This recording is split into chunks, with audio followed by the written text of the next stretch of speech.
কাকামেগা জেলার মালিন্না স্টেডিয়াম যেন আজ কেবল একটি মাঠ নয়, বরং লুজ্জা জনগোষ্ঠীর ঐতিহ্যবাহী প্রাণের উৎসব।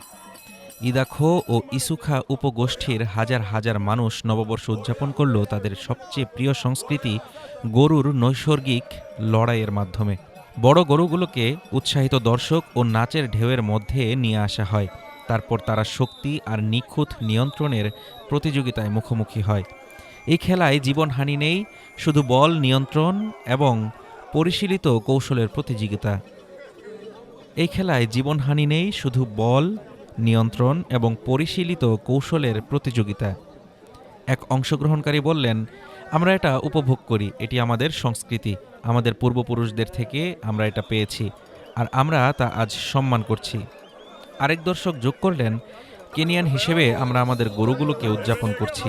আমাদের অঞ্চলের অন্য কোনো গরু এই ধরনের নেতৃত্ব দিতে পারে না, তাই আমরা আজ উদযাপন করছি।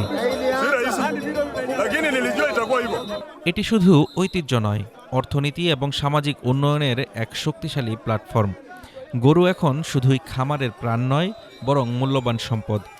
মালিকরা জানিয়েছেন, আগে গরু ছিল একেবারে সস্তা, একটি ছাগলের চেয়ে কম মূল্য, কিন্তু আজ তারা বিক্রি হয় ৩ থেকে ৪ লাখ শিলিংয়ে, বিশেষ করে গরু যুদ্ধের দক্ষতা অনুযায়ী। মলিন্না স্টেডিয়াম তাই শুধু একটি খেলার জায়গা নয়, এটি কেবল কেনিয়ার পরিচয় এবং ঐতিহ্যের রক্ষক। ইতিহাস, সংস্কৃতি আর অর্থনীতিকে একত্রিত করে এটি লুজ্জা জনগোষ্ঠীর জন্য নববর্ষের এক অমোচনীয় স্মৃতি হয়ে ওঠে। ইতিহাস, সংস্কৃতি আর অর্থনীতিকে একত্রিত করে এটি লুজ্জা জনগোষ্ঠীর জন্য নববর্ষের এক অমোচনীয় স্মৃতি হয়ে ওঠে। Desk report, Dhaka today.